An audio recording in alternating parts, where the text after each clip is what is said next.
कर्म, ज्ञान, भक्ति और सुख, ये चार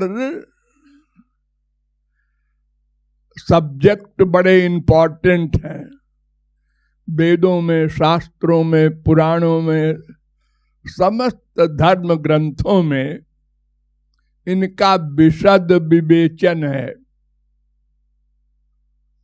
ये कर्म चार प्रकार के होते हैं, ज्ञान भी चार प्रकार के होते हैं, भक्ति भी चार प्रकार की होती है, और सुख भी चार प्रकार के होते हैं। पांचवा कर्म, ज्ञान, भक्ति, सुख नहीं होते, सब चार चार। सत्वगुणी ज्ञान, रजोगुणी ज्ञान, तमोगुणी ज्ञान और निर्गुण ज्ञान। और चार प्रकार की भक्ति भी होती है, सात्विक भक्ति, राजसी भक्ति, तामसी भक्ति और निर्गुणा भक्ति। और चार प्रकार के सुख भी होते हैं, सात्विक सुख, राजस सुख, तामस सुख और दिव्य सुख, निर्गुण सुख भी कहते हैं, भगवत सुख भी कहते हैं, अनेक नाम। भागवत में इन चारों का निरूपण है।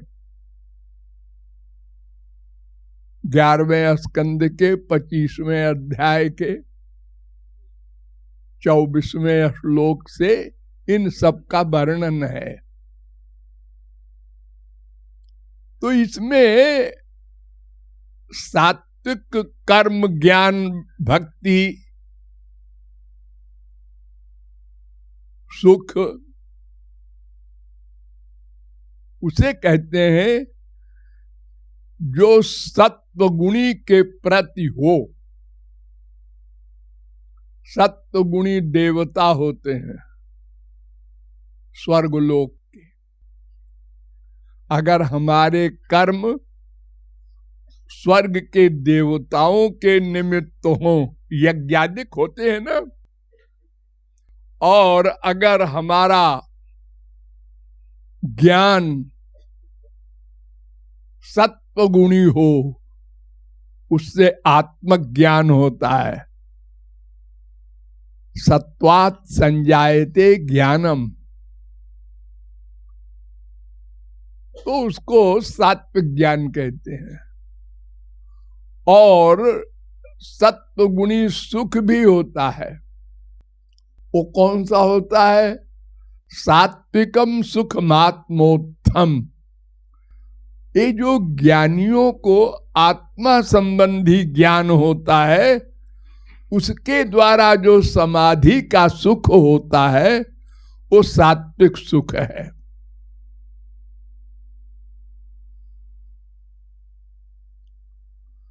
तो ये सब तो आपके काम का नहीं है, भक्ति के विषय में समझ लीजिए। तामसी भक्ति, राजसी भक्ति, सात्विक भक्ति, निर्गुणा भक्ति। ये कपिल भगवान ने अपनी मां देवहूति को उपदेश में बताया था।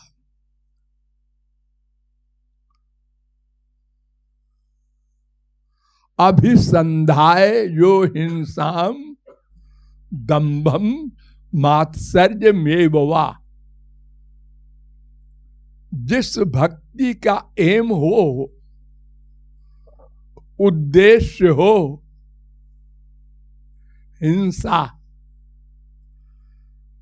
किसी को मारना है।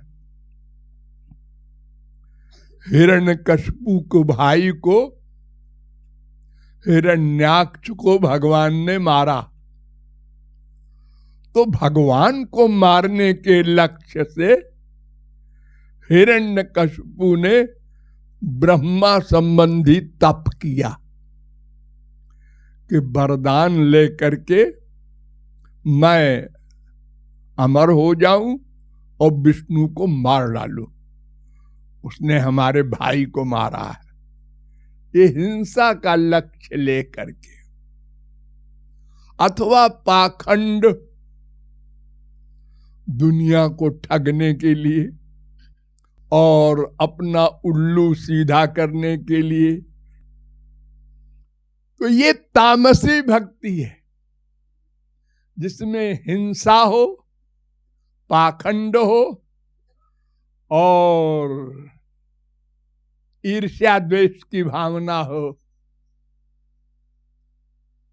और रजोगुणी भक्ति नंबर 2, ये उससे अच्छी होती है। विषयानभिसंधाय यश ऐश्वर्यमेव वा, संसारी विषय के सुख पाने की इच्छा। हम राजा हो जाएं। ध्रुव का जब विमाता ने अपमान किया तो उनको बड़ी फीलिंग हुई, और राजा की गोद से नीचे उतार दिया। तुम राजा की गोद में नहीं बैठ सकते, मेरा बेटा बैठेगा। तो उनको ऐसी ठेस लगी कि मैं अब भगवान की भक्ति करके वर मांगूंगा और इस गद्दी पर बैठ के दिखाऊंगा। और छोटे से ध्रुव चल पड़े और मथुरा में जाकर उन्होंने श्री कृष्ण की भक्ति की और श्री कृष्ण को 6 महीने में प्रकट करा दिया, मजबूर कर दिया। भगवान आए, उन्होंने कहा मांगो बेटा। उन्होंने कहा कुछ नहीं मांगेंगे। तू तो राज्य मांगने के लिए आया? हाँ आया था, लेकिन तब बच्चा था, अब समझदार। 6 महीने में समझदार हो गया। हाँ, वो शंख का आपने स्पर्श कर दिया ना, तो सब शास्त्र वेद का ज्ञान हो गया। जब भगवान आए तो बेचारा ध्रुव वो कुछ बोल ही नहीं सका। धन्यवाद, थैंक यू, कुछ नहीं, ऐसे देखता रहा।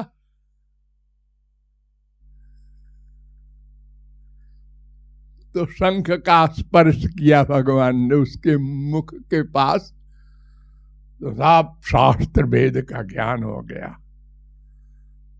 तो संसारी सुख के लक्ष्य से, यश पाने के लक्ष्य से, सारी दुनिया में हमारा नाम हो, ऐश्वर्य पाने की इच्छा से मैं इंद्र बन जाऊं,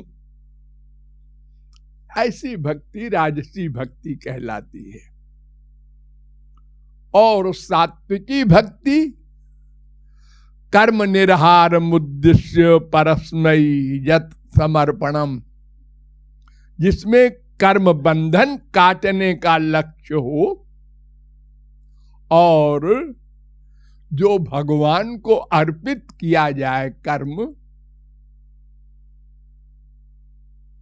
वो सात्विक भक्ति है। इससे अंतःकरण की शुद्धि होती है। और ये रजोगुणी से भी बहुत श्रेष्ठ है। लेकिन माया निवृत्ति नहीं होती, क्योंकि सत्वगुण का मिक्सचर है और सत्वगुण माया का विकार है। तो चौथी है निर्गुणा भक्ति। मद गुण श्रुति मात्रेण मयि सर्व गुहाशये अहाइतुक्य व्यवहिता या भक्ति पुरुषोत्तमे। मेरे नाम गुण आदि के श्रवण से, कीर्तन से जिसका मन निरंतर, जैसे गंगा का जल गंगोत्री से और गंगा सागर तक, बंगाल की खाड़ी तक निरंतर बहता है, गंगाम्भसो जैसे, वैसे ही मन प्रतिक्षण तैल धारावद अविच्छिन्न मुझ में लगा रहे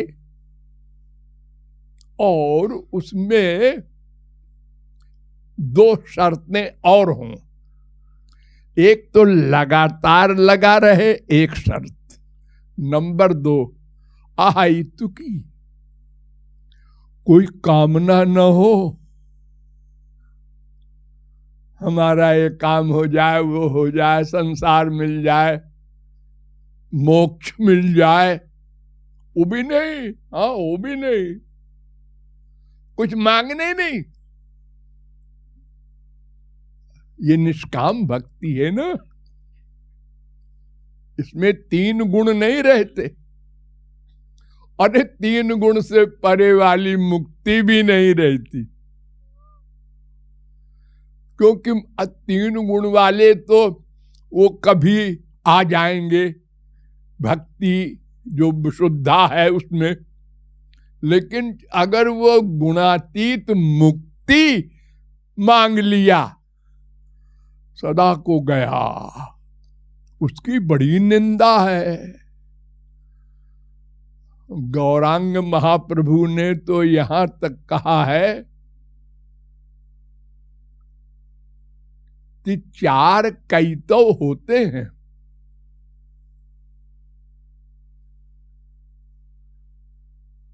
कैतव माने ठगने वाले, हानिकारक। धर्म, अर्थ, काम, मोक्ष, ये 4, वही सात्विक, राजस, तामस और गुणातीत मोक्ष, भगवान में मिल जाना, अलग न रहना, न शरीर, न मन, न बुद्धि, सब एक हो जाए। एकत्व मुक्ति कहते हैं उसको, कैवल्य कहते हैं, अपवर्ग कहते हैं, सायुज्य कहते हैं, अनेक नाम। तो महाप्रभु जी ने कहा तारो मध्य मोक्ष वांछा कैतव प्रधान, उसमें मोक्ष की इच्छा सबसे खतरनाक खतरा है, निंदनीय है। मोक्ष न मांगना। हमारे देश में 99.9% लोग जो भजन बनाए हैं, सब में मोक्ष मांगा है। हमको तार दो, हमको तार दो भगवान, ये माया से छुटकारा दिला दो, यानी दुख निवृत्ति मांग रहा है, आनंद प्राप्ति नहीं, सेवा नहीं मांग रहा है। अरे यहां तक हाल है कि हमारे सारी इंडिया में,